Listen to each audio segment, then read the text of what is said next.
कर्मणे बाधिके रस्ते माँ फलेषु कदाचन माँ कर्मर फल हेतुर्भु माँ ते संगते अकर्मणि। जय जगन्नाथ बंधु, बेस्ट हैप्पी लाइफ चैनल को आपण मानकु स्वागत।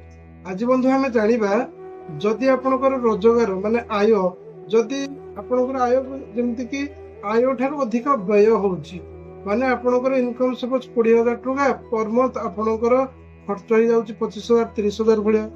एमती कोन पई हुए ता सहित आम जानिबा बारंबार कौन पाई आप खर्चांतर पड़ती एमती आप देखिथे बहुत जगह बहुत टाइम रे एमती हुए। आज आपनकर ए प्रॉब्लम है तो काली से प्रॉब्लम है, आज आप गाड़ी खराब है तो काली आपनकर मार्केटिंग कर गुड़ाए पैसा खर्च से पुणी मेडिसिन रे गुड़ाए खर्च एमती कौन पाई कंटिन्यू खर्चटा लगी रही है। गोटे असुविधा पर आ गोटे असुविधा आसिक पहुंची जाए जहाँफल कि आपनकर इनकम जी रोचे ताठारू अधिक खर्च हो जाऊँगी।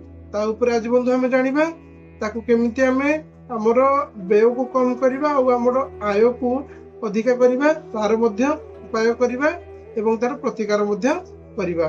आमे टंका को माता लक्ष्मी को रूप देई थाउ। लक्ष्मी को अन्य चंचला सेति पई आपनकर टंका जते शीघ्र आसले सेही भलिया शीघ्र शीघ्र चंचल चंचल खर्च हो जाय थाए।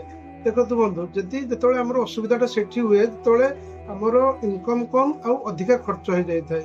देखो आमर प्रत्येक लग्न रही 12टी लग्न रही 12टी लग्न मु प्रत्येक लग्न रे आपन को अलग अलग उपाय कहि बहुत सहज उपाय आपन यदि विश्वास भरोसा सहित ए उपाय सब करेंगे निश्चित भाव में आपनकर जो असुविधा रोचे ना आय ठारू व्यय अधिक हो जाउची तार आपण निश्चित भाव में समाधान पाई परिबे। जदि आपनकर द्वितीय अधिपति जदि आपनकर द्वादश रे रहिले ता सहित आपनकर एकादश अधिपति जदि आपनकर द्वादश रे रहिले किंबा आपनकर लग्नाधिपति जदि द्वादश रे रहिले आपनकर ए सब भलिया सब समस्या सृष्टि होता है। इनकम कम होता है, अधिक खर्च होता है, बार बार आपण खर्चंतारे पड़थांती। किंतु जदि आपण ए उपाय सब करूछन ना विश्वास भरोसा सहित करंतु देखिबे निश्चित भाव में आपण सफल हेबे। कोन करिवे आपण जदि मेष लग्न रे अछंती मेष लग्न रो उपाय होउची आपण कोन करिवे ना हलदी को आपण मंदिर रे दान करंतु। ठीक अछि, हलदी किछि को आपण मंदिर रे दान करिवे विश्वास भरोसा सहित करंतु देखिबे आपनकर आय ठारू जो व्यय अधिक होतला से आपनकर समान भाव में गति करिवो। तृतीय लग्न रो कोन रहला ना आपनकर मसूर डाली किछि असहाय नारी मानक दियंतु। मसूर डाली आपनकर केजी हो 2 केजी हो जदि अधिक परिमाण रे दउछन तो बहुत भलो कथा आपण असहाय नारी को दियंतु। देखंतु बंधु मु आपनको प्रथम रो कहि रखुची दान सब बेले असहाय लोक जार दरकार से बेले लोक दान दियंतु आपनको दानर महत्व रहिबो। तापर आपनको रहिला मिथुन लग्न कर कोन रहउची ना आपण दही असहाय व्यक्ति को दान करंतु। ता सहित किछि मिष्टान मिठा भात आपण पिला मानकु जो असहाय पिला मन रहिले ताकू खाइबा को दियंतु। तापर आपनकर कर्कट लग्न रे कोन रहिला आप घास आपण गोमाता को प्रत्येक दिन खाइबा को देबे। ठीक अछि।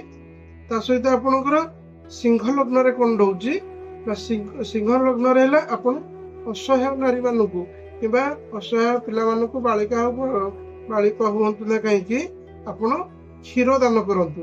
ठीक अछि। कन्या लग्न कोन करिवे ना आपण सेमिति दरिद्र असहाय लोकंकु गुड़ किंबा आपण गैस माने आपनकर रहला रोसई पई तार जो सामंजस्य काठ जाल हो किंबा गैस हो ताको आपण दियंतु। ताको रोसई रे आपण सहायता कले ताको आपण देले तो अग्नि जळिबो ना सेतिरे आपण सहायता करंतु। ता सहित आपनकर जो रहला ना गुड़ आ चीनी भी आपण देई परिबे। किंतु आपनकर रहला आपण सब विश्वास भरोसा रे ताको दियंतु। देखिबे आपनकर जो ग्रहर जो समस्या थिबो ना सेतिरो आपण निश्चित भाव में असुविधा रे मुक्त होई परिबे। तापर आपनकर रहला तुला लग्न जो रहिला आपण साग किंबा घास गोमाता को खाइया को दियंतु। ता सहित आपनकर यदि कदली भी देबे बहुत भल रहिबो। बिछा लग्न पई आपनकर रहिला दही किंबा फिटिकिरी किंबा घिओ दान करंतु असहाय लोकंकु। नारी पुरुष उभय को आपण दान करि परिबे। धनु लग्न पई रहिला गुड़ अटा ता सहित खजुरी कली आपण दान करि परिबे। काहे वृद्ध असहाय नारी एवं दरिद्र किंबा आपणकर असहाय ବାଳିକା ମାନଙ୍କ ପାଇଁ। ତା ସହିତ ଆପଣଙ୍କର ରହିଲା ମକର ଲଗ୍ନ।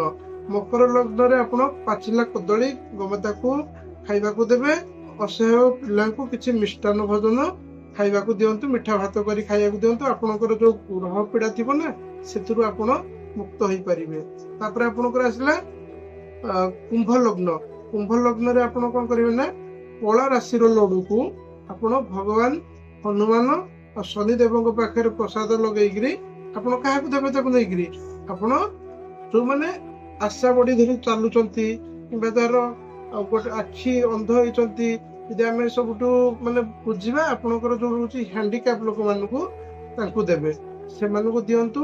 ଦେଖିବେ ଆପଣଙ୍କ ଜୀବନରେ ଯୋଉ ଗ୍ରହ ପୀଡା ଥିବ ନା, ଗ୍ରହ ଦୋଷ ପାଇଁ ଆପଣଙ୍କ ଜୀବନରେ ଅସୁବିଧା ସୃଷ୍ଟି ହଉଛି, ବହୁତ ପ୍ରକାର ଆପଣଙ୍କର ଅସୁବିଧାର ସମାଧାନ ହେଇଯିବ। କେବଳ ଆୟବ୍ୟୟ ନାହିଁ, ଅଲଗା ବହୁତ ପ୍ରକାର ସମସ୍ୟାର ବି ଆପଣ ରୋଗରୁ ବି ଆପଣ ଏଭଳିଆ ସମସ୍ୟାରୁ ମୁକ୍ତି ପାଇପାରିବେ। ତାପରେ ବନ୍ଧୁ ରହିଲା ମୀନ ଲଗ୍ନ।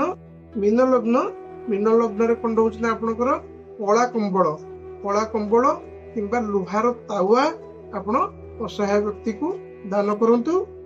ବିଶ୍ୱାସ ଭରସାର ସହିତ ଏ ଉପାୟ ଆପଣ କରନ୍ତୁ। ଦେଖିବେ ନିଶ୍ଚିତ ଭାବରେ ଆପଣ ଆପଣଙ୍କ ଯୋଉ ଅସୁବିଧା ଅଛି ନା ସେ ଅସୁବିଧାରୁ ନିଶ୍ଚିତ ପ୍ରକାର ଆପଣ ସମାଧାନ ପାଇପାରିବେ। ତା ସହିତ ଆପଣଙ୍କର ଯୋଉ ଇନକମ କମ ହଉଥିଲା ଆଉ ଅଧିକ ବ୍ୟୟ ହଉଥିଲା ନା, ଦେଖିବେ ତାର ଓଲଟା ଅପୋଜିଟ ଆସିବ। ଆପଣଙ୍କର ଇନକମ ଯେତିକି ହଉଛି ହବ ତାର ଆପଣଙ୍କ ଖର୍ଚ୍ଚ ବି କମିଯିବ। ତା ସହିତ ଆପଣ ଜାଣିଥିବେ ଗୀତାରେ ଲେଖା ଅଛି କର୍ମଣ୍ୟ ବାଧିକେ ରସ୍ତେ ମା ଫଲେଷୁ କଦାଚନ ମା କର୍ମ ଫଳରେ ହେତୁର୍ଭୁ ମାତେ ସଙ୍ଗତ କର୍ମଣେ। ଆପଣ ସବୁବେଳେ ଯୋଉ ଦାନ ଧର୍ମ କରୁଛନ୍ତି ନା, ଆପଣ ଆକୁ ଭାବିକିରି କରନ୍ତୁ ନାହିଁ ଯେ ମୁଁ ଆକୁ ଦେଲେ ମୋର ଏଇଆ ହବ। ଆପଣ ଦାନ ଧର୍ମ କରିଚାଲନ୍ତୁ, ମନରେ ବିଶ୍ୱାସ ଭରସା ରଖନ୍ତୁ ଯେ ହଁ ମୁଁ ଦାନ କଲି, ଗୋଟେ ମନକୁ ଆପଣଙ୍କୁ ସାଟିସ୍ଫାଇ ଦିଅନ୍ତୁ। ତାକୁ ଆପଣ ଦାନ କରିବା ଭିତରେ ତ ଆପଣଙ୍କର ଅସୁବିଧାର ସମାଧାନ ହବ ନିଶ୍ଚିତ, କିନ୍ତୁ ଆପଣ ଅସୁବିଧାର ସମାଧାନ ହେବ ବୋଲି ଆପଣ ଏମିତି ଭାବିକିରି ଦାନ କରନ୍ତୁ ନାହିଁ। ଦେଖନ୍ତୁ ବିଶ୍ୱାସ ଭରସାର ସହିତ କରନ୍ତୁ, ଆପଣଙ୍କର ଅସୁବିଧାର ନିଶ୍ଚିତ ପ୍ରକାର ସମାଧାନ ହବ। ତ ବନ୍ଧୁ ରହିଲି, ଦେଖା ହବ କିଛି ନୂଆ ଉପାୟ ସହିତ। ଯଦି ଭିଡିଓଟି ଆପଣଙ୍କୁ ଭଲ ଲାଗିଲା ତାହେଲେ ଲାଇକ୍ ସେୟାର ସବସ୍କ୍ରାଇବ ମଧ୍ୟ କରନ୍ତୁ। ରହିଲି ବନ୍ଧୁ, ଜୟ ଜଗନ୍ନାଥ।